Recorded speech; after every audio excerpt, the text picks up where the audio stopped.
30 seconds. It's fly. Yeah.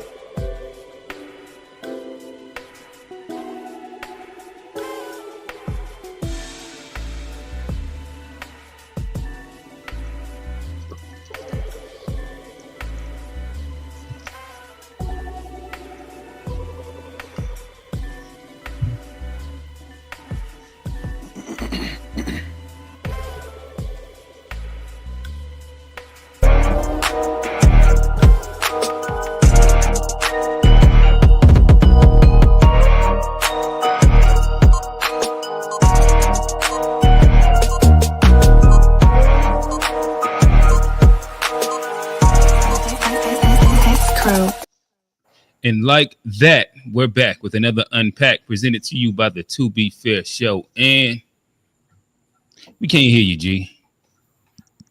I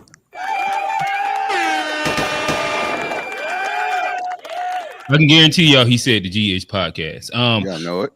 With that said, we got another good one, a great one.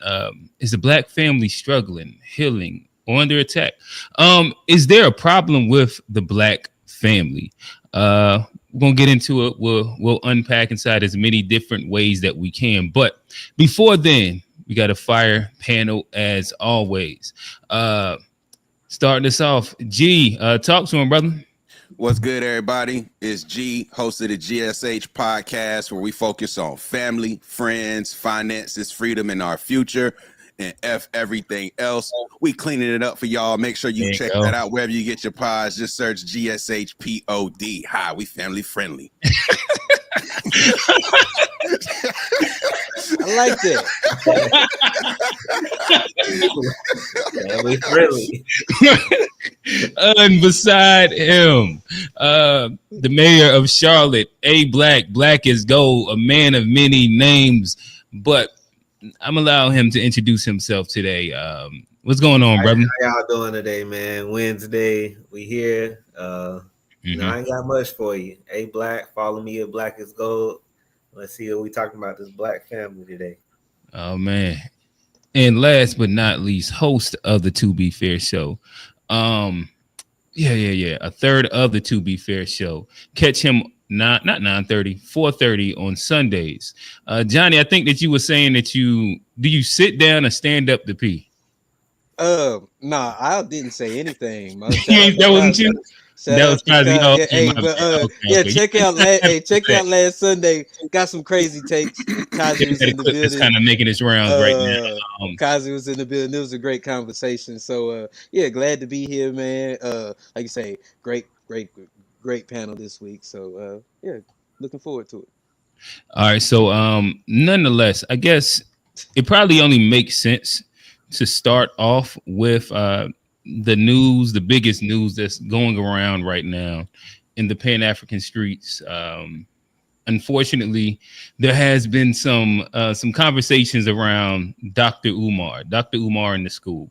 I'll push play to this and we can talk about it. Feds around $40,000. Umar Johnson owes the feds around $40,000 in penalties and is probably going to lose that school. It's also why he's asking you guys for so much money every single day. See, if you go to courtconnects.gov and then put in 2 case numbers or put in Frederick Douglass Marcus Garvey Academy, you're going to find 2 very, very ridiculous citations stating that on one building, they owe $17,810.77. And on the other, they owe $20,577.45. When I say they, I mean Umar. The trick of it is he's been putting the name down as Frederick Douglass Marcus Garvey RBG International Leadership Academy, Inc. But here's the really big kicker. See how that says vacant registration fee? See how that says $15,000? And see how it says $15,000 over here too? But if you take a look above my head, you'll see that you receive a new financial penalty every year that this building is vacant, culminating in $5,000 at the 10-year mark. However, there's an additional $500 every year after. Now, I'm going to ask you, if it stops at $5,000 at 10 years of vacancy, but he owes collectively around $30,000 between both buildings, in those vacant registration fees. Did Umar Johnson ever buy this building, or did he just slap his name on it? All right, fellas. Nonetheless, we get to start off with a little bit of the Prince of Pan African. We get to start off with a little bit of the Prince of Pan African. What is y'all feelings of Dr. Umar Johnson and the latest news as it pertains to him in the school? Was he scamming us all along? Is this them freezing his accounts and he can't, pay the bills as though he's wanted to?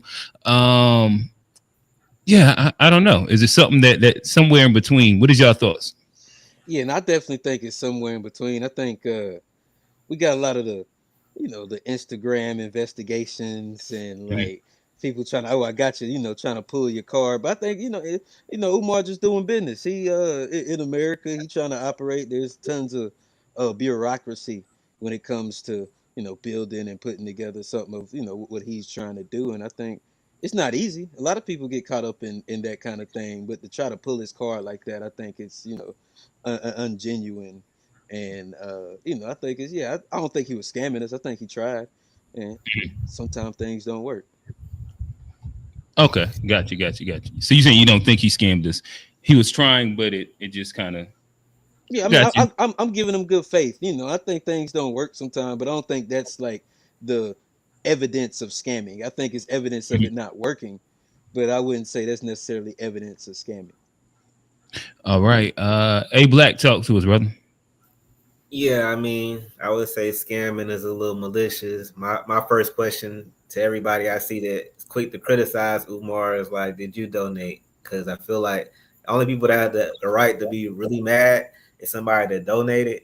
And nine Mhm. times out of 10, if they believed in it and it didn't go how they wanted, they're not the ones tripping. It's like everybody else who didn't give the man nothing. And at the end of the day, he's trying. You see an attempt, like you see he's still putting out a net positive as far as his messaging, his information, so to the community, it's like his financial business or how he gets his money, or if he has people that donate to him, like a preacher on Sunday, that's his thing. I've never donated to him, and not by ill intent or nothing. I just like that's my honest thing. But I always respected him because like the things he's talked about. I mean, he jokes around. He makes a joke of himself sometimes. But for the most part, Dr. Umar, he ain't. It's worse shit to worry about. It's like niggas so worried about his school and he ain't did it. But those are the ones who ain't donated, gave that man nothing. If you did, show me your receipts. You got all the rights. But most of the time, ain't nobody. It's just people that just go to hate train, and the black leaders. That's an easy target. That's been a target for a minute. G, talk to us, brother. And I wanted to have faith in Umar, but this, unfortunately, it makes it look more scamish than not scamish. And I say that because, I mean, if we're just being honest, $40,000 for somebody of his, Influence. acclaim and the type of business that he's trying to create over there, that's not a large bill. 40,000. If we're just being honest, so if he's not scamming, it's like very negligent mismanagement of just the operation, low tax / legal acumen, low financial acumen, just in terms of running the business. Like this $40,000 expense shouldn't be the thing that's gonna potentially cost you to lose the building that you had to create the vision that he was been preaching about for so long. So if it ends up falling because of this, then I'm sorry to say I can't really hate on people pointing at it as a scam, because it's like this isn't even a large bill to be owing to go down on. So it's like I need some answers as to why this debt was outstanding and why it got to this point, because it don't make a lot of sense to me, in my opinion. Gotcha. I guess the only thing I'd say is that what makes it rough and it makes him a real easy scapegoat is him coming out the week before and like the whole they froze my accounts. I don't have any access to my money, so just if y'all can donate or cash at me, I forget whatever he was asking them to send it through.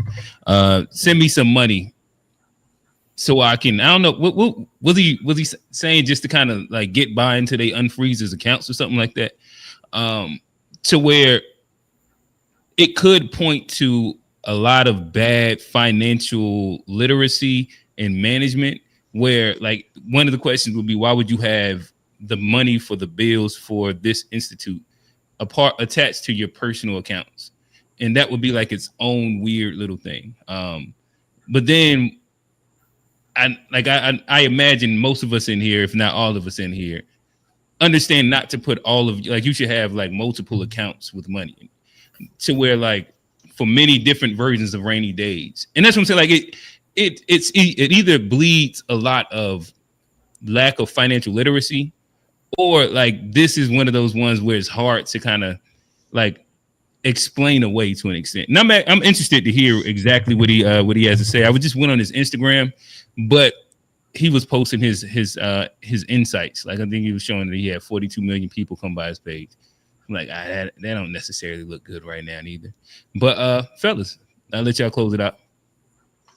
Yeah, and I mean, like, lack of financial knowledge isn't scamming. Mm-hmm. Like I don't think that It's necessarily. common. I think Yeah, it's common. I think we all know a lot of brilliant people in other fields, but in finances, they just do dumb shit. In every kind of field, preachers, $1 million mistakes doctors, too. Like yeah. it's And it's like I don't see anything he's doing unless it's gonna come out later on with like real malicious intent. Like somebody trying, he got a vision, but he got his flaw. He's a person too, But I feel like we too hard try to be too hard on him and his finances. Like I said, you donated, and you mad, you got that right. But other than that, like he ain't scammed me. Like everybody got a lot of people got financial problems, and like you said, he could pay that money off. That's 2 speaking engagements. I know schools that are paying 20 grand tomorrow to come. He so. could do a quick. Hey, You run. That's my point, though. Hey, hold Black, up, why G. are we Hey, in this? hold up, G. Why Hold are up, we G. here? Like if we Making talking fast about money. donating He money, making fast money, man. Umar but G, everywhere. but Black G. Hey, we talking about donating fast money. How much? Like all of us, how much we done donated to the church over the years? None, nigga, and I ain't Yeah, I ain't about to. donating. Like, what you talking about? I ain't about to get a church none of my bread. What you talking about? I know Well, I what mean, your point is, though, Johnny. Yeah, like well, okay, people good for give their you. money where they give Good, it. hey, good for you. You probably don't have the same issues I do with the church. I mean, Some people donate to Black and Miles and shit. like I'm just, but I wouldn't say the church. I mean, never mind. I ain't gonna get there. We ain't talking about. We talking about the family tonight. But if you really got the ability to, in a given like time period, like he could easily, just like you said, off of speaking engagements, if he out here hustling, he could scrape up this 40,000 in a matter of 2 to 3 and I'm being generous, like conservative, 2 to 3 events. He can get that money. He could go sign up to do Joe Budden podcast right now. Joe Budden probably cut him a check for like 50,000 just because he knows it's gonna do numbers. Like he can get this money and pay this debt. Why are we here? And at the end of the day, it reeks of scam, because why are we here? You can pay this money, but it's not being paid. Something ain't adding up. Something is. He don't want to pay it himself. He want the people to pay it. He do what white people do, use other people's money. It's like he can pay it, but I think he's like, hey, y'all, I'm in trouble. They trying to close the school. Give me 60K real quick. That sounds Frederick Douglass Marcus Garvey Academy. The Frederick Douglass Because I Marcus feel Garvey. you got recurrent bills when you own the building and own property, and That's what the so guy he saying. got recurrent expenses too, along with his lifestyle. So the problem with Umar, to sustain that, he has to travel, but he got to also be stable or in one spot to build that school up, and he can't. I think he'd be stretched thin. And time keep passing, but I don't know. Maybe he is scamming. Like it'll come out, but it's like. But I'll say this though: if we looking at it in 2 separate entities, like his money and then the school as a separate. If the school ain't never open, He ain't took Like, nothing from nobody, but people who given because they wanted to but give, and it's a like you separate say, entity, and like so, like I mean, of course, it's not gonna make any money if it's not open. So I mean, like, there's tons of businesses that like think about how long Facebook operated at a deficit before yeah, it it's it, really it sitting opened. there bleeding him money. And sometimes that's part of business, but at some point you do have to look at the writing on the wall and see what's to come of it. But just to say that Yeah. it's immediately a scam, I'm gonna give him a little bit of the They benefit of catch the him doubt. with a white girl. That'll be the nail in his Oh, coffin. don't do that. Yeah, he Hey, gonna then crash I can't. harder than Yeah, Shannon Sharp. If they catch him with a snow, if he get caught with a snow bunny, his whole everything, y'all his ain't whole never gonna have empire to say nothing to crumbles. Yeah, me again. we Yeah, done. Y'all have to We all shut done. up. his whole empire crumbles. That's his brand now. He's leaning to it. Yeah.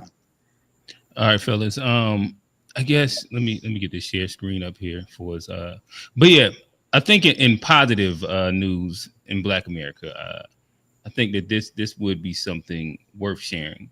Baltimore Mayor Oh hell yeah, I saw that. Brandon Scott has now reduced his city's homicide rate by 62%. It's the lowest it's been since 1978. Thoughts, fellas? I know we like to kind of critique and be critical. Yeah. Any thoughts, feedback, I think commentary? Yeah, I love it, Congratulations. man. He been doing this thing. I've had And he's young too. Let yeah, me see how he's old. around our ages, and he doing big thing. I met him a few times, CIAA. He real personal okay. dude, but if he was doing bad, oh my god, they'd be talking about this dude, or he'd be Mhm, gone really, but long, too quick to be talking about. But mhm, he's doing good things there, and if some improvement is better than nothing. But mhm. people should definitely pay him attention. I hope he stay protected out there in Baltimore, but he is one that can actually speak out, show the stats, versus especially what Trump is doing in DC right now. It's like with the mayors and basically just trying to take control of everything and show that their cities are out of control. He's showing that now, like I've been reducing shit out here. Mhm. Young black dude at that. So I And yeah, respect. and he took over like Baltimore. Even to this day, it's still not no walk in the park. But when he took it over, it was He ain't turned peaking it to at it wasn't now. quite the wire still, but it wasn't too far off. Do you know how long But he but been but but mayor? A I could look it year. up, but I think it's like say it again, Johnny.